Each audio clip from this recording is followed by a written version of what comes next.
आज का जो हमारा अगला क्वेश्चन है वो है x dy by d x into sine y upon x plus x minus y sine y upon x is equal to 0। सबसे पहले आप अपने क्वेश्चन को ध्यान से लिख लीजिए। ध्यान से लिखने के बाद आप सोचिए कि यहाँ से आप dy बाई डी एक्स की वैल्यू कैसे फाइंड आउट करने वाले हैं। dy बाई डी एक्स की वैल्यू फाइंड आउट करने के लिए पूरे में देखिए dy बाई डी एक्स आपका यहाँ पर था, तो सबसे पहले आपने इन दोनों टर्मों को इधर शिफ्ट कर देना है।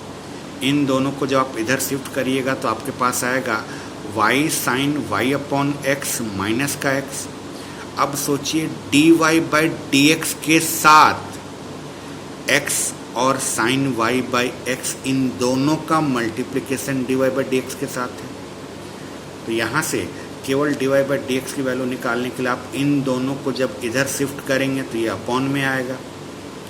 एक बार dy बाई डी एक्स की जब आपको वैल्यू पता चल जाए तो सॉल्व करने के लिए आप पहले चेक कर लीजिए ये होमोजीनियस डिफरेंशियल इक्वेशन है या नहीं है। दो तरीके बताए गए, x की जगह पर लेमडा x और y की जगह पर लेमडा y पुट करके देखिए कि क्या लेमडा सारी जगह से कैंसिल हो रहा है या लेमडा का पावर 1 2 3 4 करके कुछ भी बाहर कॉमन निकले और अंदर में आपका ओरिजिनल फंक्शन आ गया तो आप कहिएगा कि आपका होमोजीनियस फंक्शन है। आप चेक कर लीजिए ये होमोजीनियस डिफरेंशियल इक्वेशन है। एक बार अगर आपको पता चल गया कि आपका डिफरेंशियल इक्वेशन होमोजीनियस है तो होमोजीनियस डिफरेंशियल इक्वेशन को सॉल्व करने का सिर्फ और सिर्फ एक ही तरीका है, y की जगह पर vx पुट करिए और dy बाई डी एक्स की जगह पर v plus x dv upon d x put करिए। आज के जितने भी क्वेश्चंस हैं सारे के सारे क्वेश्चंस होमोजीनियस डिफरेंशियल इक्वेशन पर बेस्ड हैं। सारे क्वेश्चंस में जब होमोजीनियस हमें दिख रहा है तो हम उसको सॉल्व करने का सिर्फ और सिर्फ एक ही तरीका इस्तेमाल कर रहे हैं, y is equal to v x put करके। इनफैक्ट आपको जितने भी होमोजीनियस डिफरेंशियल इक्वेशन मिलेंगे सॉल्व करने के लिए सभी डिफरेंशियल इक्वेशन को सॉल्व करते समय सेम प्रोसेस अप्लाई करिए। सेम प्रोसेस में आप ध्यान से dy बाई डी एक्स की वैल्यू निकालिए। अगर आपने प्लस माइनस में कहीं कोई मिस्टेक की होगी तो आपका क्वेश्चन नहीं बनने वाला। और सबसे मेन चीज़ जो इसमें आता है वो होता है फंक्शन को इंटीग्रेट करना। इंडेफिनिट इंटीग्रेशन चैप्टर आपका बहुत ही स्ट्रांग होना चाहिए, तभी जाकर आप यहाँ पर अचानक से आने वाले किसी भी फंक्शन को इंटीग्रेट कर पाएंगे। बात आगे बढ़ाते हैं।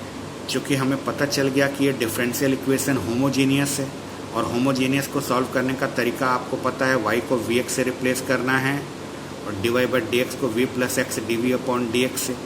तो यहाँ पर जो dy बाई डी एक्स है उसकी जगह पर हमने v plus x dv upon d x put किया और जहाँ जहाँ y दिख रहा है उसकी जगह पर vx पुट कर दिया। अक्सर ध्यान रखिएगा vx पुट करने के बाद कुछ ना कुछ कैंसिल होता है। यहाँ से देखिए x कैंसिल हो रहा है, पहले साइन के एंगल पर आइए।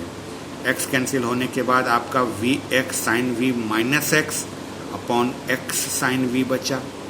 अभी भी देखिए ऊपर से x कॉमन निकल कर इस x से कैंसिल हो रहा है। जितना चीज़ कैंसिल हो सकता है आप उतना चीज़ को कैंसिल कर दीजिए। कैंसिल करने के बाद आपके पास कुछ बचेगा v sine v minus 1 upon sine v।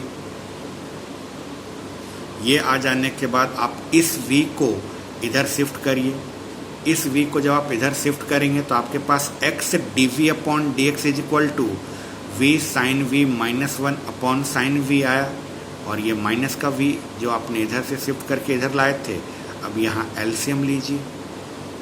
LCM लेंगे तो साइन v इसके साथ मल्टीप्लाई होगा तो माइनस v साइन v बनेगा। सोचिए ये माइनस v साइन v और ये v साइन v एक दूसरे को कैंसिल करेंगे। अब हमारे पास क्या बच रहा है, x dv upon d x is equal to minus 1 upon sine v हमारे पास बच रहा है। x dv upon d x is equal to minus 1 upon sine v, ये बच गया।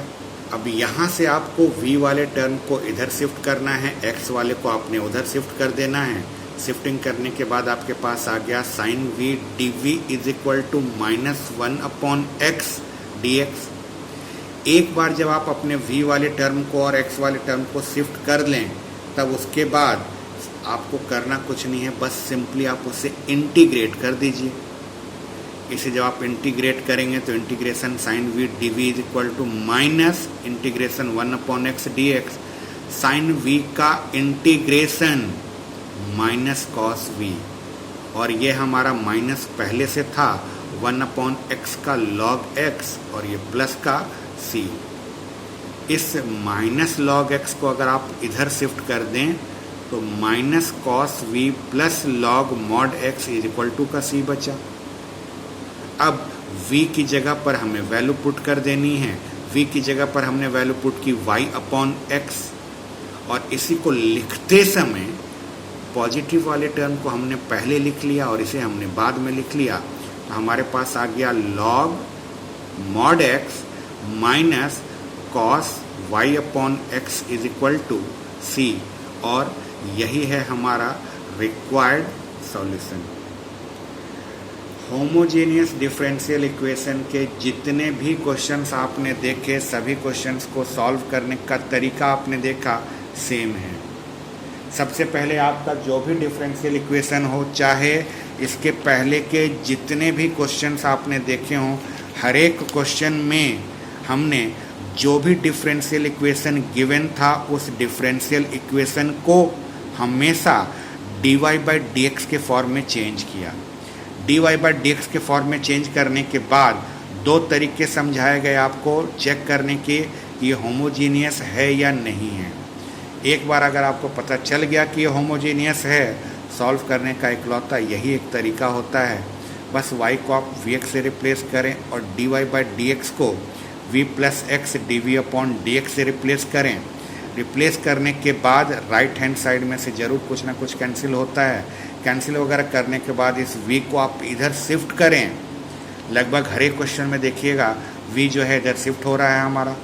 v इधर शिफ्ट होकर एलसीएम वगैरह लेकर जो भी आए, उसके बाद v वाले सारे टर्मों को एक साइड में और x वाले सारे टर्मों को एक साइड में शिफ्ट करने के बाद आप उसको इंटीग्रेट कर दीजिए। इंटीग्रेट करने के बाद v की जगह पर y/x पुट करना मत भूलिएगा।